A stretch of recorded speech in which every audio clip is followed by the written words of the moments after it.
the best stuff available for taking paint off and finding your spot welds is now off the market in New Jersey.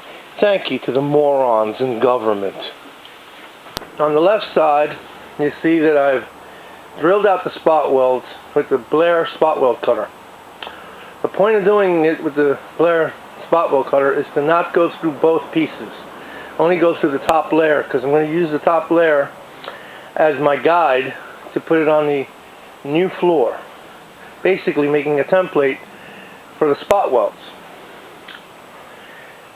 I'm using a drill first to put a little bit of a divot to guide the spot weld cutter into the weld. This way it won't wander as much. It takes a little time because the floor is so rusted. It's both a visual and a feel sort of a deal.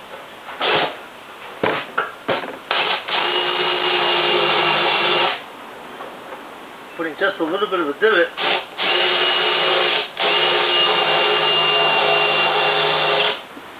to guide. You gotta be careful because the drill, if you go too and you become too zealous about it, the drill will go right through.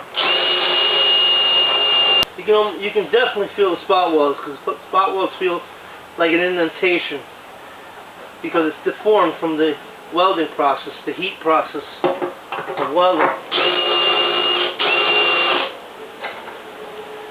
And keep finding and try to make sure it's in the center.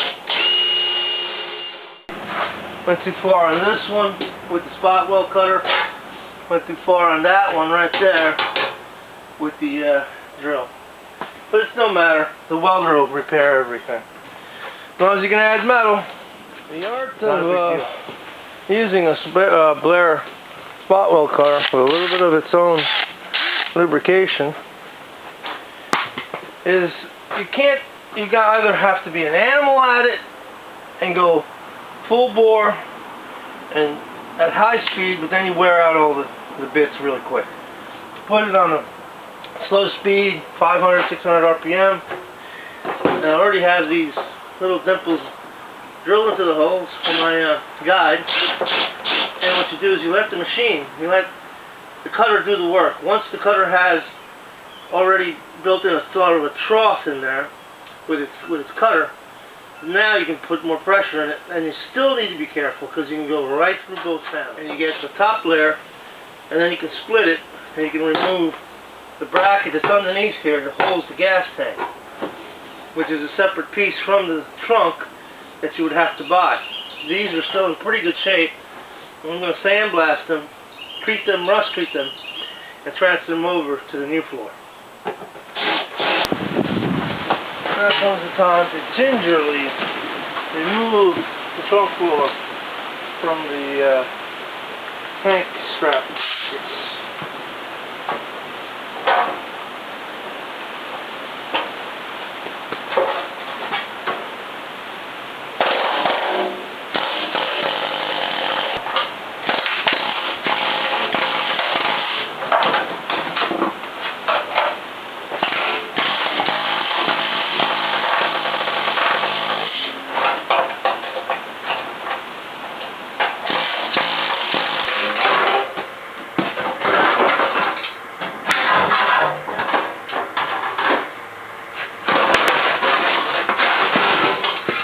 There you go.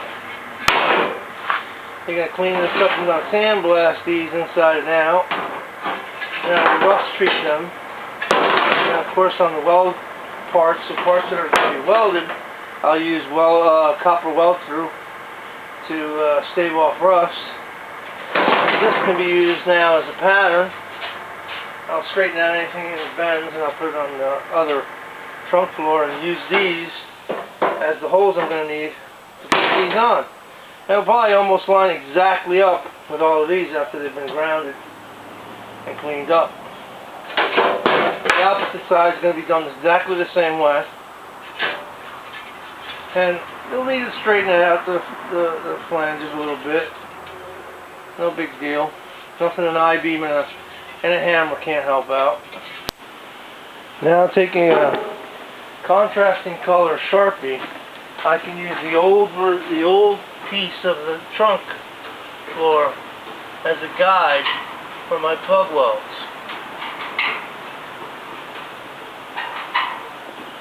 I can now put drill holes here, and I can use rosette welds, or what are commonly called plug welds, to copy spot welds to hold the brackets that hold the gas tank on.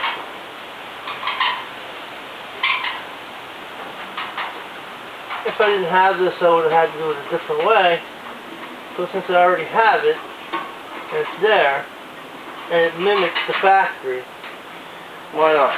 Why not do it?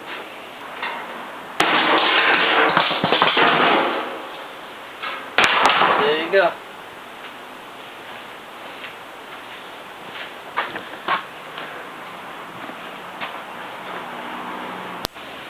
Same thing in this position. This is under the package shelf. This is the part of the trunk floor that's under the package shelf. I cut that part out, and I'm using that part as a template. This way I can match as closely as possible to all the spot welds, and I can drill the holes. The rest I'll have to put the floor in, mark everything, and then approximate where the new welds are going to go. Now I have the approximate amount of where the holes are going to go. I can give them a little bit, some of them are a little too close to the edge, I can bring them in. I mean, this is how the factory did it, and because of humans, it was always random.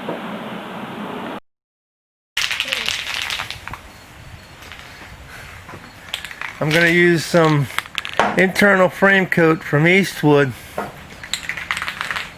going to go on the inside. I prefer the green, but at the time I could only get the black. I'm going to thoroughly do the inside of these, so there won't be any rust later down the road. A cheaper alternative to OSPO is concrete metal prep from Clean Strip. It's cheaper. It's actually more concentrated phosphoric acid, so it actually works better. Alright, now all the frames have been done with the internal frame spray from Eastwood. I'm going to grind down the edges. That's why I didn't paint the edges very heavily. So I can put some weld-through primer, some copper weld-through primer on it, and that should take care of that. I like to use little mini flap discs. They work pretty good.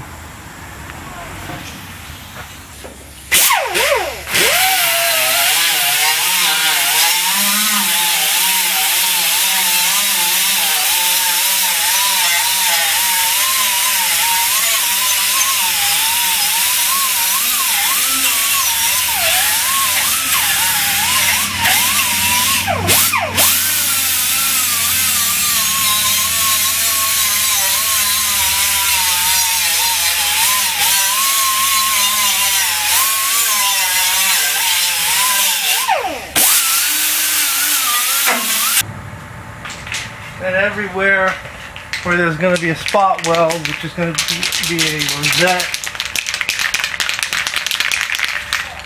a nice plug weld, we're going to put primer. Weld through primer, at least get some protection here.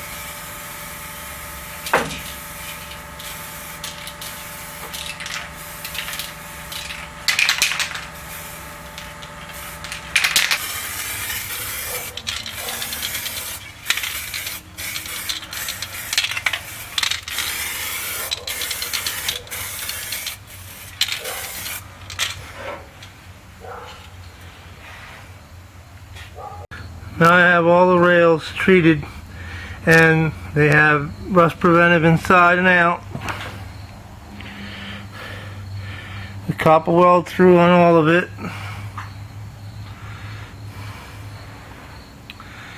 And I'll be able to do the trunk in the next couple of days. I'll have to drill out the couple holes in the trunk to start spot welding.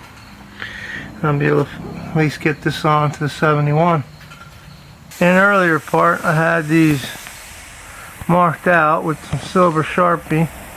I used the old floor as a pattern. I can use this tool right here, put the holes in the top, and then drill the holes with my hand drill later. Drilling the holes with anything from 1/8 to 3/8 of a drill bit is fine. If you start with the small drill bit, you can always make it bigger if you want to.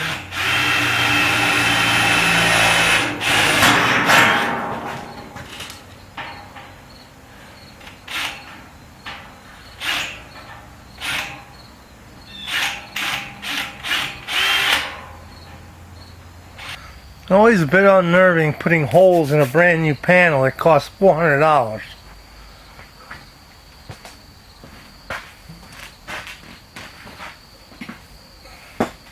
But it's got to be done. Put the plug welds in.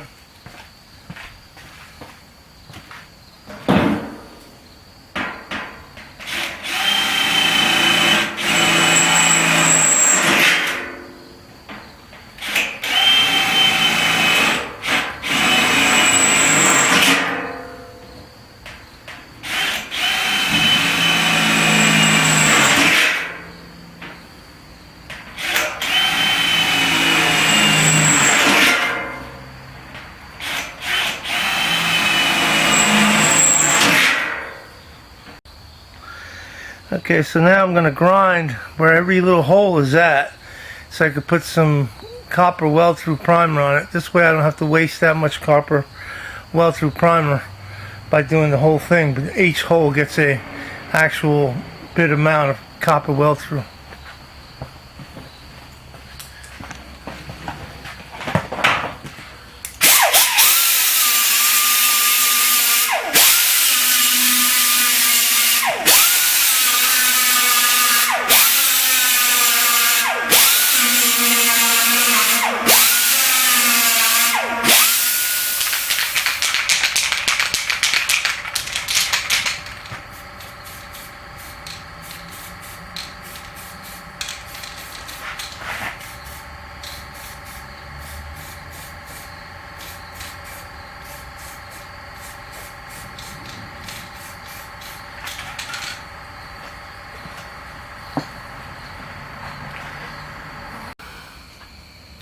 Now that I got all the holes drilled and I got everything down from the black primer, and now I have the copper weld-through primer on everything I'm going to weld, now comes the moment of truth and see all my holes line up in the trunk. Here we go.